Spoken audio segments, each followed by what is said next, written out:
Marami sa ating mga kababayan, kababaihan lalo na Tol Erwin, na sila ay nahuhulog sa akit nito mga foreigner na sasabihin sila ay madadala sa abroad, mail order bride, kung tawagin. Pero yung pala ay panilin lang, lulukoy na yung babae, gagamitin at peperahan pa. So itong kasong tatalakayan natin ngayon ay tungkol sa isang suspect na Korean. At sa galit ng isa sa mga biktima, Tol Erwin, nasampal niya ang Koreanong ito. Can I ask you why you're doing what you did? I don't know. Kayo, kinasal. Talaga, hindi mo alam.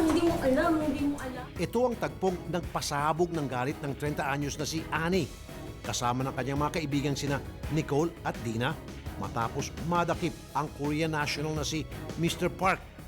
Ang mainit na komprontasyon nangyari nung buwan ng Abril nitong taon. Masaganang buhay sa Korea. Ito raw ang pinangarap ni Annie nang magpakasal siya sa isang Koreano noong 2013.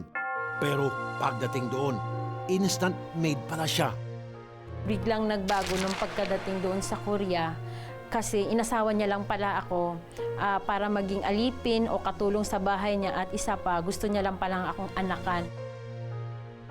Ang sama ng loob ni Annie, ibinuntun niya raw sa taong naging tulay para makilala niya ang kanyang asawa, si Mr. Park. Sa surveillance na isinagawa ng T3 Alliance, kumpirmado ang panggagancho ni Mr. Park.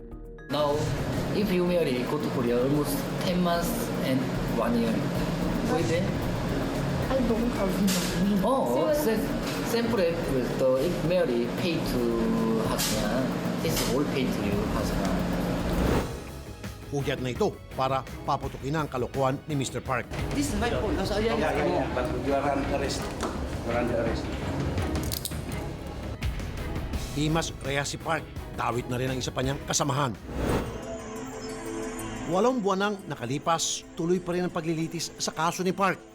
Naniniwala po ko na makukulong siya dahil sa marami po kaming ebidensya laban sa kanya. Habang dinidinig ang kaso, nagsimula na ng kanyang bagong karera sa buhay si Annie bilang office staff sa isang kumpanya. Samantalang, abala naman si Nicole sa kanyang munting tindahan. Habang si Dina ay nagsusumikap na makahanap ng marangal na trabaho. Kung may pangarap tayo, magsusumikap na lang po. Huwag na lang pong umasa sa iba.